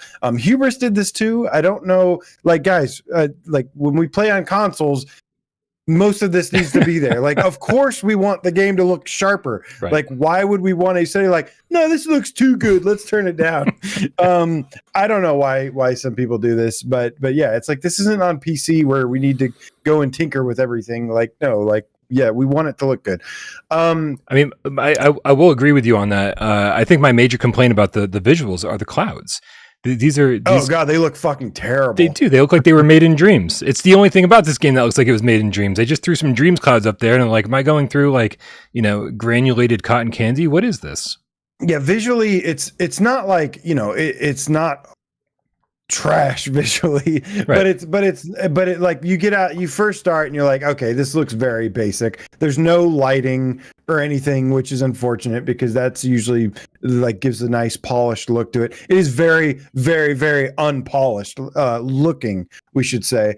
You start out, the trees look blurry, and they're blurry, but you're flying in the sky. It's not a huge deal. But the clouds, the clouds look god awful. I will 100% agree with that. Yeah. Yeah. I think which is significant when you're flying through them constantly. Right. Yeah. I think I do like the the glass in your cockpit. It has scratches all over it. I think that looks really nice. Adds a little bit of realism to it. I think the cockpit itself looks fine. You've got a body in the cockpit. That's fine. I'll tell you, one of the things that was killing me, and I did not expect to be saying this today, it was that this needs HOTAS support. It just does. Here I am in VR, flailing flying around in the sky. I'm kind of flailing around because I'm doing all sorts of like loops whenever I can because I just love flipping around in VR. It doesn't feel right with me playing with a DualSense in my lap. Like that's just it just feels like I'm missing something that, and it kind of kills the immersion a little bit for me. They are using some really great haptics. It's funny because if you're holding the controller and you're flying through the air and you turn your head to the left, it's the haptics in the controller know which way your head is turned, and so all of the rumble from the air just passing by is now on the right side of the controller. And the same thing when it happens to your left, it's now on the left side of the controller because it's hitting that side of your head. And so there are some really great things going on haptically here. However, sitting there with a DualSense controller in my lap is just not cutting it. I would buy a HOTAS today if this full game was in VR and it supported the HOTAS, which it does not. It was kind of weird. The controls are even weird. Like you're using your buttons and triggers to accelerate, while the thumbstick over there, the right thumbstick, you don't use at all, or I didn't use it at all. So yeah, even though they're using the controller, I felt like they could have even done that better. Like, I don't know. I like the control. I think they actually did a good job with the mapping and the haptics and the adaptive triggers of the controllers. I think that's the thing. But Brian, you are 100% correct here. The thing that I'm mostly pissed off about is no HOTAS support. Like, what are you thinking? Like this, like in terms of like the immersion that takes away, like is awful. Like it would be so much more immersive with the HOTAS. It's such an immersive way to play VR games like this, flight sims, stuff like that. If you're not going to be, if you're not going to use this is the built for the VR version. Built for VR. What about this is built for VR? That you're in the cockpit. Like there's literally, I don't understand. I don't understand the this is the built for VR mode when it only supports the DualSense and there's no HOTAS support, which is a crime. Like should be illegal, man. But yeah, that is a huge missed opportunity. Definitely the thing that bothered me the most so far about it. Even though they did an okay job with the DualSense, it's like, what are you doing here? Like, this is literally the perfect thing for a HOTAS right here. And yeah, a huge missed opportunity for immersion, for gameplay, everything. But yeah, it's bad. But the gameplay itself, I will say, is like okay. Yeah. Like, yeah, it's got some issues here and there, but I like this kind of gameplay. So like if you're somebody that really likes this style of gameplay, like you might enjoy some of the gameplay, but again, there's going to be other issues like the graphics, like the kind of the pacing. The levels actually go on for quite some time and it feels like they kind of stretch it out a little too much. I don't mind that you can run out of ammo because you kind of have to monitor, it makes you play it smart. It doesn't like warn you or like, you don't really expect it the first time. So yeah, I ran out of ammo the first time playing too. And I was like, oh, I guess I can just run out of ammo and I had literally like 2 or 3 enemies left. And I was like, oh, I guess I lost and I'm just flying around with no ammo. Right. Thanks everyone else in the sky who's not doing jack shit to finish this mission for me. Right. Yeah. And I turned off the radio communication stuff because God, it's so annoying. Well, that's the whole story. And it's supposed to be a story mission, but literally what that means is that there are audio clips of voice acting, which, by the way, if you're into the game at all, you can't follow it. Like it just sounds like meh, meh, meh, meh. You don't even understand what they're saying. They're literally they're like, oh, I was just taking a shit. Like that's literally that's literally a line. One of the first lines was, oh, I was like, one dude was like, oh, I was just playing some chess and now I'm here. And this person's like, oh, I was taking a shit. And now and like what? Like fuck the story in this. I don't care. I just want to shoot stuff. I was laying bricks. Yeah. Yeah, there's, I should also say, like, I've only completed the first level. It took me about 45 minutes. Yeah. So, I don't know if there's supposed to be six. Missions. Yep. I don't know the length of this, but I mean, content wise, length wise, it doesn't seem like that's the issue here. I mean, I think for me, the issue here, despite all the things that, despite not being the full game in VR, which they obviously intentionally made it sound like, and then didn't do it. They were very ambiguous with that. Dick move, devs. And then no HOTAS support, which is like such a bonehead decision. Yep. Even despite these things, like I want to like it more. The biggest gripe that I have, besides those things, is just how unpolished it is.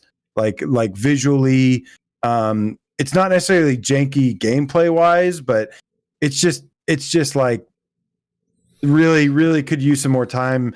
Even the HOTAS in the cockpit, like when you're moving, like it doesn't move, like it just stands there, like it just sticks there. It feels like you're flying this static, like, I don't know. It just doesn't, it's just so not believable and just so immersion breaking, because it's just like, I don't know. It just does, something about it is off. I mean, dude, everything about this release is off. The fact that it came out on Steam forever ago, and the entire game is playable in VR. We're not talking mods. The game is just actually playable from top to bottom in VR. Everyone we've talked to says it looks really good. Like, it's certainly not the indie quality that we got here. The impression I'm getting from everybody who's played it on Steam says it looks really good. And so not only do we get a PlayStation blog post and a tweet, and the people at Gamescom saying all the same thing. This game's playable in VR, and then not specifying that it's only 6 specific levels. The fact that they would even feature this game on the new, not feel a new real. What's the new tagline that PlayStation is using? Find your next reality. On their new promotional video, they're using Project Wingman. It's like, really, you're going to put Project Wingman, something that only has, like, it was barely excusable in the PSVR1 era, but to put a game that only has 6 playable VR levels as kind of a bonus in your PlayStation VR2 ad, it just goes to show that, like, people are going to buy this and maybe even enjoy it for the sole reason that it's the only flight game we have right now. I think if there was any competition right now, this would be dead in the water, right? Because yeah, agreed. Even Ultra Wings would be a viable competitor to this, because I like the flying better in Ultra Wings. I think there's certainly more to. It grabbed me a little bit more than this game, but you're right. I don't like that we have to, like. I pretty publicly went after another channel recently for accusing a development studio of deceptive practices in marketing their game. And now I have to sit here and say this looks an awful lot like a development studio using deceptive practices in their marketing. Like, I want to give them the benefit of the doubt, but what that means is that they're just dumb. Like, right? Like, that's giving them the benefit of the doubt, is that they didn't know that they needed to say that the campaign wasn't playable in VR. And it just happened to be that all of this promotional material came out and they just never thought to mention that.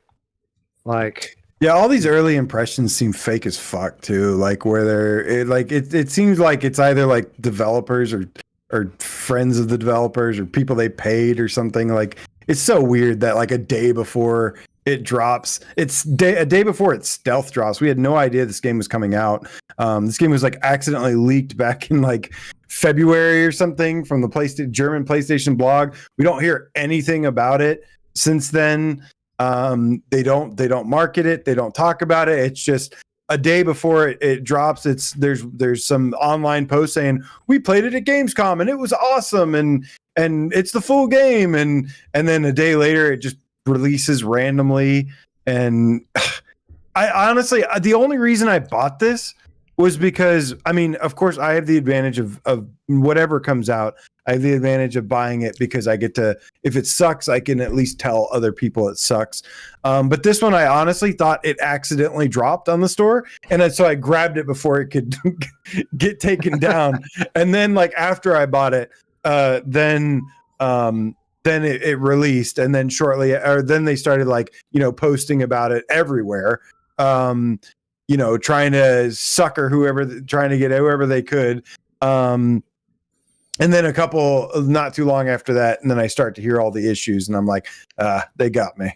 I do think it's Wes, you brought up Ultra Wings, and I do think it's funny that over on Twitter, BitPlanet Games, developer of Ultra Wings, posted, "Don't worry, PSVR2 fans. Ultra Wings 2 has over 300 missions, 6 planes, a full combat theme campaign, etc. coming soon." So they're on top of their shit. I do like that quite a bit. I mean, I don't know. I don't think that's a smart thing to do. You should just be saying this anyways. Like don't try to just take a dig at this other thing or take advantage. I think it's absolutely the right thing to do. well, I mean, like, I don't know. The thing is that Ultra Wings 2 is a fantastic game by itself. And I really, really hope that they're really working hard to bring us a good version of it. It sounds like they are, because it is a very, very good game. I've played it on the Quest 2. I've spent several hours with it on Quest 2 while waiting for PSVR 2 to come out. And it's fantastic, man. It has, it's actually built for VR, where it'll support the HOTAS. It'll support the orbs, where you're physically, turning knobs and adjusting the HOTAS and all that stuff in the game, and it feels really good. It has lots of combat that are really fun, and tons of variety of missions, tons of stuff to fly around. It's good.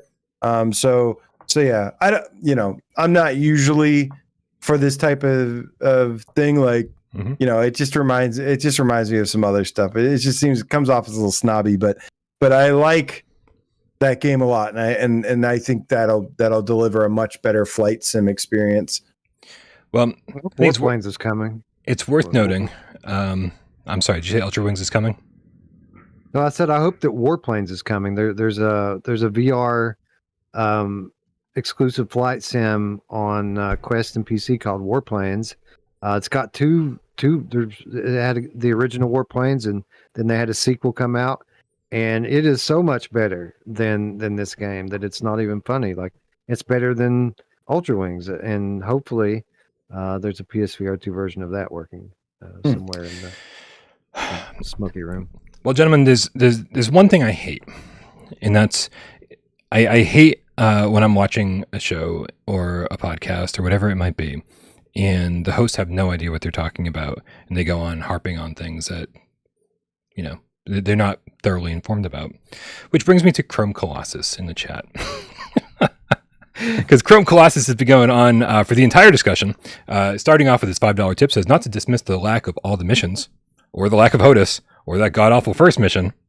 So not to dismiss everything about the game. But Project Wingman is actually great playing and good looking. And so all three of us have played the first mission. So of the 6 missions that they gave us, no one, including Chrome Colossus, who's going to bat for this game, likes the first mission. So that's what... 18%, 17%. I can't do math real quick. So 17% of the game that they gave us, they didn't even make a good first impression. He goes on to say, all this talk minus actual experience beyond mission 1 is bumming me out. You know what's bumming me out, Chrome Colossus, is the fact that they fucked us over. They told us that the full game was going to be in VR. They misled us over and over and over. And the fact that I don't even want to fucking play mission 2 through 6 because of it's straight up lies, man. It's straight up lies. I'm really glad that the game gets better. And that's why I'm giving you a little soapbox here, because I want people, I never want to sit up here and be like, I know everything, because I don't fucking know anything most of the time. And I really do have to trust people around me that know a lot more than I do about these things. And I will get to reviewing this game, but it sucks that everybody was misled. And I think that it's unfair to, at this point, give these guys any leeway whatsoever. It's absolutely bullshit. Sony was on board with it. Fuck them too. It's all nonsense. I am glad to hear that mission 2, 3, 4, 5, and 6 are better. That there are, hours of gameplay beyond what we've done, and that it gets better. I'm very, very happy to hear that. But it's still absolutely no excuse for the way that this game was advertised, marketed, and then delivered. Yeah, that was shady as fuck. To be fair, I actually didn't really mind the first mission too much. I mean, I think it stretched on for a little bit long than I would have liked. Little bit too many wave after wave after wave, and like nothing really exciting other than that. It's like, okay, here's 5 enemies. Okay, here's another 5 enemies. Yeah. Okay, here's another 5 enemies. I did start the second level, and it immediately started to look a little bit better because they started like, there's like some water ripple effects on the cockpit glass and stuff. And but yeah, man, I'm with you here. Like this was obviously an intentional stealth release, and not in a good way. This wasn't like a surprise, it's here. It's a push it out there and yep. It's got issues and it's not what we promised. And buy it quickly. Get it. Yeah. Buy it really quickly before everyone finds out that it, what it actually is. And yeah, it was definitely shady practice. And that's disappointing. I do think that, like I said, so far my time with it though, I like there's some good takeaways I have with it. Like it's not complete dog shit of a game, but I definitely the lack of HOTAS and the way that it was handled for sure deserves all the ridicule it's receiving. And I hope that we're being fair up here. I hope we're being fair. We're not saying that we beat the campaign. We're not saying anything that's untrue. Unlike the developers, we said we all played the first mission. These are our first impressions of a game that came out unexpectedly. That totally fucked up my work schedule for the week. I've got 1,000 other things I need to be doing rather than playing a game that dropped unexpectedly and not in the state that we were expecting it to be in. The fact that we're even covering this today is again, and it takes away from games that are actually releasing that are good, right? Like Pixel Rip. Like I don't care if it's not as there's a lot more interest in this game, obviously. But it just sucks that this is the headline and this is what everybody's talking about. Yep. Meanwhile, developers that actually do give a shit and treat consumers properly are getting a little overlooked here. So just keep an eye on everything else going on. Yeah, and I don't think anybody up here is saying it's total trash. I actually obviously think the graphics look better than most other YouTubers have been saying, and that I am really curious to see how much gameplay I get out of this. Very curious to see where this goes. I'm happy to hear that the next missions are better because I didn't love the first one. Yeah, I agree that it's not dog shit. It isn't. Like I wasn't playing it like, God, when can I put this down? Right. Like it was fine. It occupied my time. But when I think of other flight sim games that I've played, I can't think of one that this is better than. Right. All the other ones I've played have been better than this one. Granted, I just play the first level and maybe it gets better. And then it'll be the next to worst flight sim that I've ever played. It makes me want to go back and play the Ace Combat Ace Combat on the 3 missions on PSVR1 are 11 times better than this. Yeah, from what we've played. From what we've played, right. And of course, we'll have updated impressions when I get around to doing a full review. I hope my thoughts turn around on this. I hope that I come out the other side positive, that the 6 missions we get for our $30 is worthwhile. Just add HOTAS support, man, and give it a graphics update. Crumb Colossus with another $2 tip reminds us that after mission 1, it's great. Super cool video, bro. With $2 tip says, any chance it could be fixed in an update like the others? I mean, it didn't launch with VR support on Steam. So anything's possible. And if you're just asking about like a graphics update or any of that kind of stuff, I mean, everything's possible. Anything can happen post launch. I still don't understand why this is the built for VR mode. It makes 0 sense, man. 0 sense. You're in the cockpit, bro. Grandpa Barbecuer Game Cat with the Australian $5 tip says, so AJ, now we don't pre-order or buy stealth drops until a week later when we get proper feedback. Yes, that is correct. Joey VR with the $5 tip says, I blame Sony for all these unpolished games. They should have a dedicated PSVR2 team to add foveated rendering to these dookie looking launches. That's not Sony's job. But I do agree that Sony needs to put their foot down.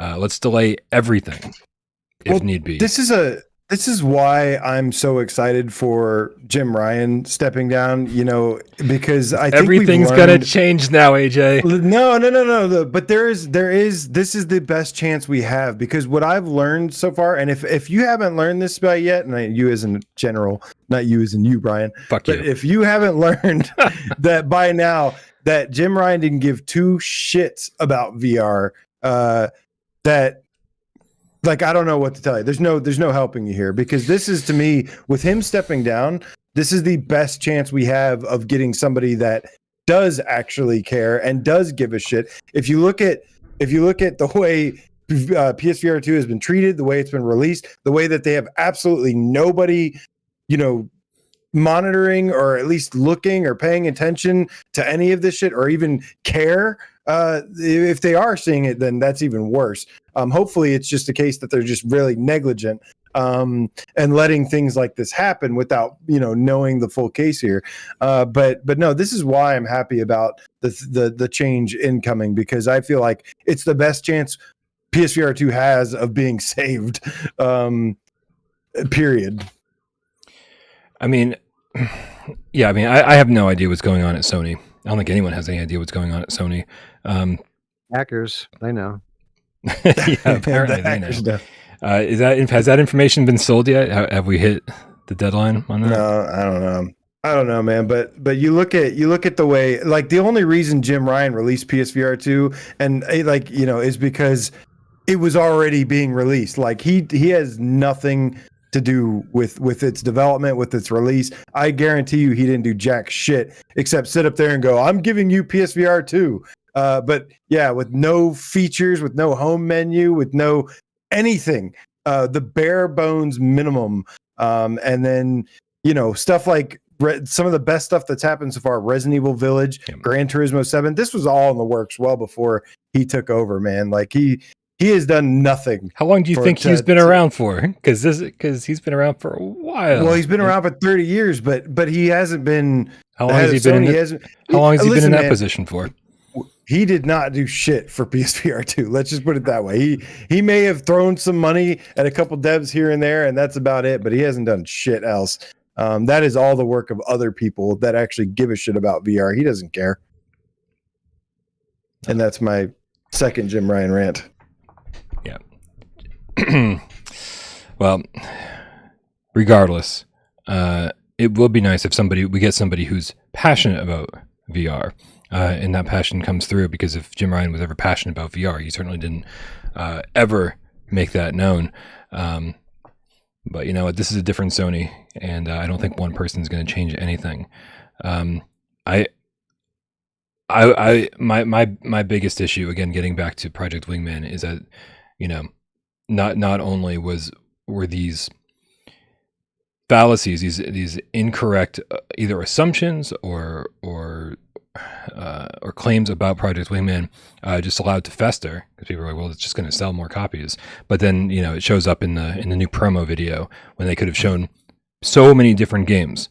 There are so many different games to pick from, but they were like, oh, this one's Flight. That's different than these other ones. Like, let's throw that in there. And so I just feel like it was,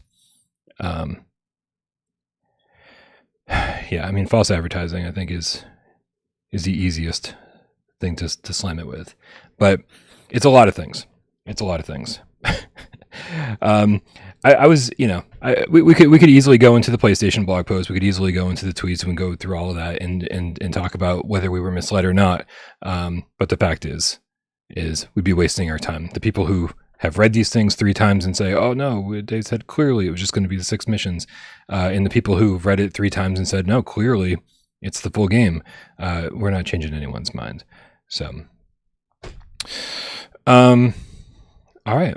Well, I'm definitely looking forward to spending a little bit more time with this once my schedule clears up a little bit, which is going to be 2024. 2024. Sounds perfect. Yeah, I love this genre, so I'm going to definitely get back into it and play it some more. And I need a break from No Man's Sky. But I've definitely enjoyed my experience with Waltz of the Wizard and Pixel Ripped and Paper Beast more so far. Yep. And obviously, on the channel tomorrow, we'll have reviews of Ghost Signal and Red Matter and check in with me and Miles on Friday to get more conversations about that. So quite a week for PSVR2. There's no doubt about that, no matter which side of the fence you fall on with some of these releases. All right. That means it's time for 20 questions. And AJ... Hey, Brian... has graciously volunteered to host 20 questions. Yay! All right. You know what? Since there's I'm so excited. Since there's two of us, since it's me and Wes, and we have to work together. I was gonna say no timer, but fuck it, man. Let's do the timer. It's gonna be fun. Let me pull up the store page just so you can AJ the fuck out of it. Yeah, I got just so I try to lessen the AJing. Okay. Man, just want to make sure I'm all caught up on tips here before we do this. It looks like we're all caught up. Thanks everyone who tipped today, and thanks to and I do want to give shout out to Chrome Colossus because I like when people are out there keeping us honest and making sure that if there's another side of the story to be told, that's being told somewhere.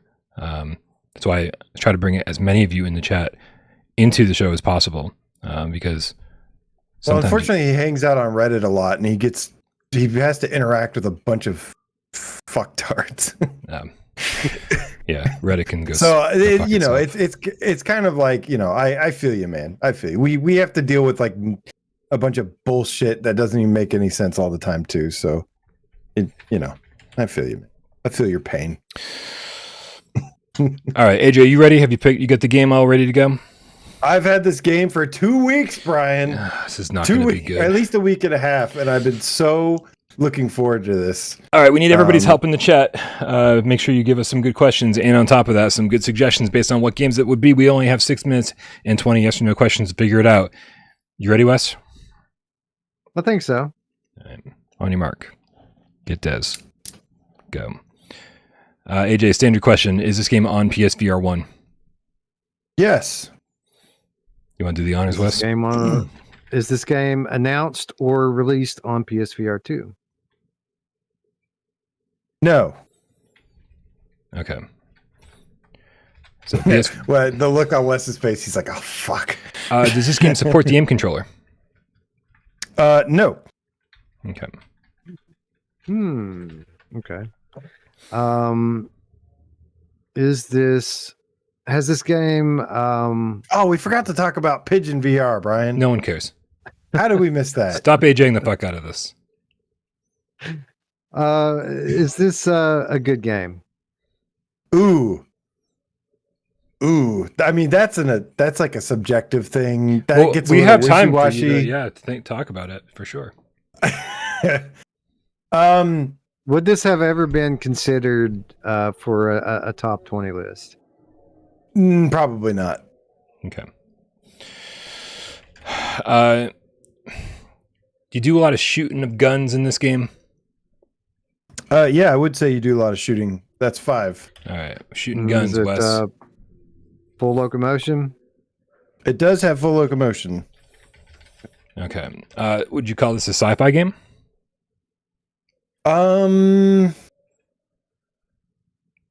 Technically, yes. That's not really what it's known for, but yeah, it is definitely, I would say, technically a sci-fi game. Kind of. Is this game exclusive to PlayStation VR? No, it is not. It's cross-platform. Does this game have a flat screen counterpart? No, it does not. Is it based on a known IP?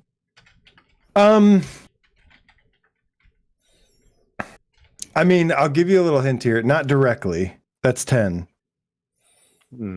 That's interesting. Like, that was the most non-AJ answer ever. Not directly. How great would it have been if I picked No Man's Sky? That'd be amazing.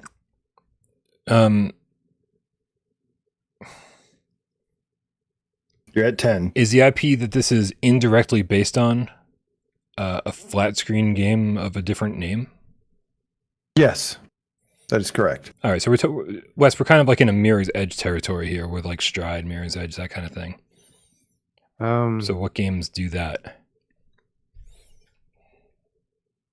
I don't know. What games do that?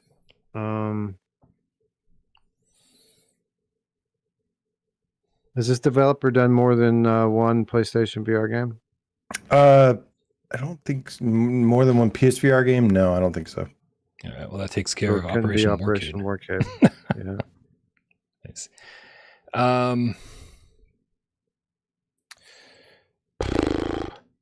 Man, I love it. I knew this was a good one. all right. What's we got to figure this out, Wes. What's it's got full locomotion, so it's not a rail shooter.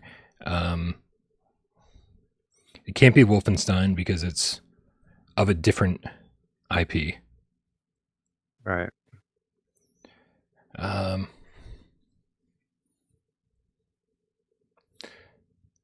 Did this come out in the first 3 years of the PSVR1 lifespan?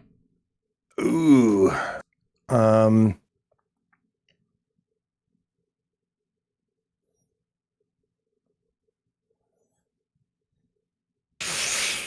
It's close technically. I think no.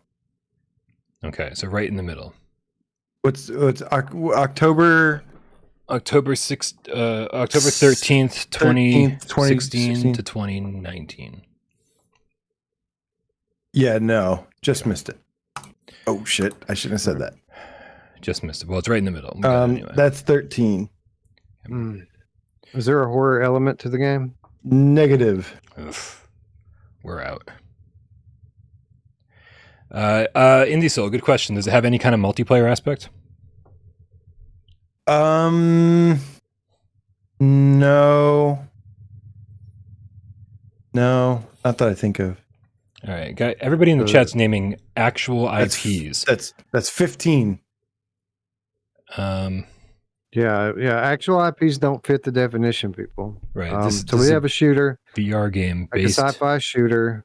It's not great. It's on other VR platforms, right. And it's loosely based on an IP, but not directly. So it's probably like a rip-off type game that's probably picking up a flat game and bringing a VR version of it. How many questions have we had? 15. Is this a Minecraft clone? No, it is not a Minecraft clone. Okay. Are there vehicles in the game?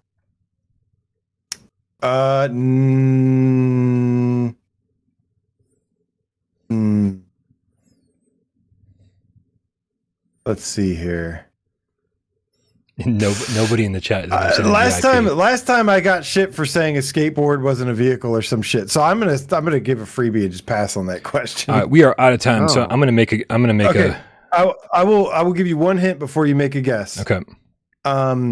Looper asked, does it rip off multiple franchises? I would say it's kind of loosely based off of two franchises or games for sure. And that's your last hint. Wes, we got to guess. Yeah, I'm drawing a blank, bro. Do you have any idea? No, I'm gonna go with Crisis Brigade 1.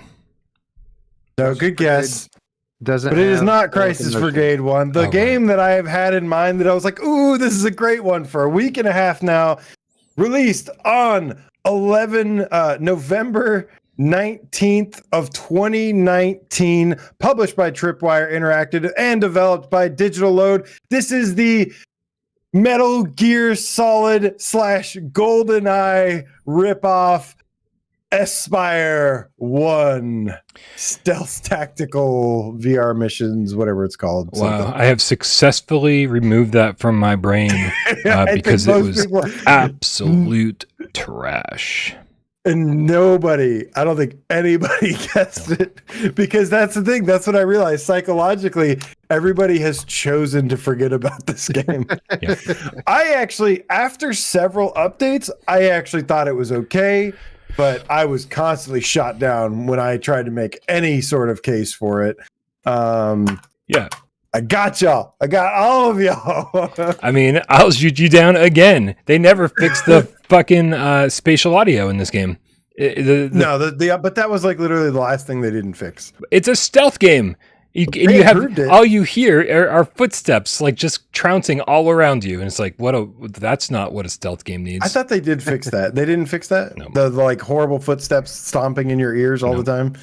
Well, that's literally I don't know. There's definitely other problems with it, but yeah, when they announced Aspire 2 and they didn't announce it for PSVR2, I was like, thank fucking this might be proof of a god. Aspire 2 is pretty good, actually. Aspire 1 was fine on other platforms. It just was not very good on PlayStation. Aspire 2 actually in the news this past week because it's getting a significant upgrade for Quest 3. Go figure. Preach! What up, man? Preacher in the chat. Looper in the chat with who is, by the way, our official 20 questions game master, says it's the second time this game was picked. First time was March 2nd, 2022, so a year and a half ago. AJ picked it. Brian failed in 19 questions. So if you ever want me to fail in 20 questions, just keep picking Aspire 1. There we go. Yeah.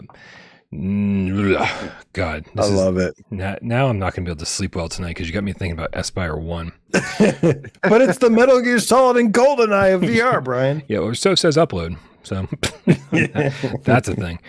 All right, you guys. Listen, I'm so glad that we got to have you on the show today, AJ, to kind of make up for Monday. I will say it always feels weird when like there's a third host on a day that's very specific to a person. Everybody gets used to Wednesdays being West days, Fridays being Miles days, and obviously Monday being AJ days. But it really is nice to mix up the formula and get a third voice in here. Brings me back to the good old days, and I really, really enjoyed those. So thank you guys for being here. Guys, don't forget to subscribe to all my co-hosts. All the links for all their channels are in the description below. Thanks to everybody who supports the channel, including Sci-Fi Game Cat Henry that puts the timestamps into the show after the fact. Rypop that gets us up on podcast services of your choice. Everyone who supports the show financially over on patreon.com/withoutparolegames and here by being a member.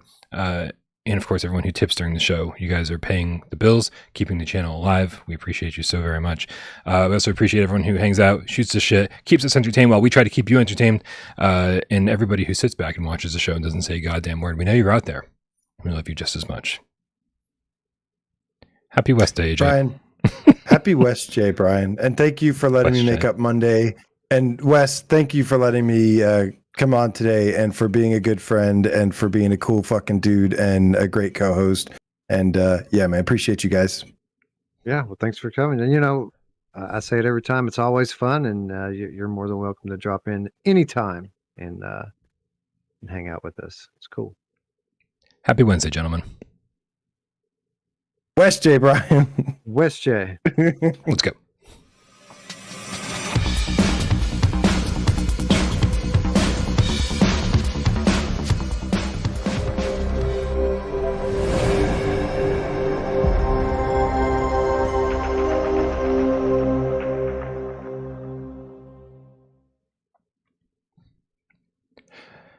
You guys ready to take a trip back in time and see what was happening on the channel?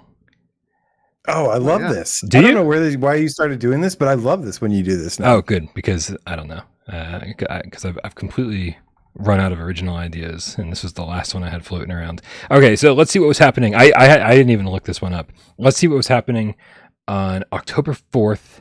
Here it is, October 4th, 2021. 2 years ago today. Ready? Here it is.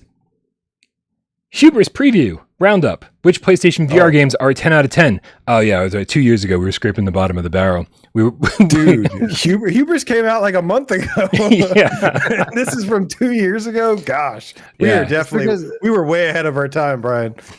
Notable. This was a notable time. I remember because this is when Brian was breaking down and starting to play things on PC just so he could preview what PSVR2 might be like. That's true. And Wes was like, yes, come to the dark side, Brian. Now, this was 2 years ago. How long, Wes, have you been doing Gamescast?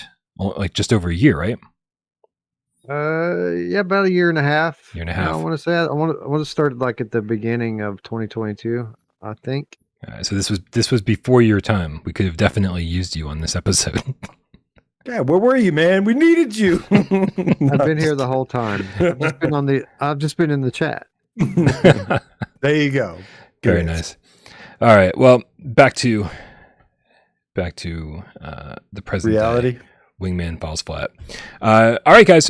Thank you again. Everybody have a wonderful night, and we'll get on the GameCat name changes, and I'll fix the Patreon scroll and everything hopefully soon. Have a wonderful night. We love you all.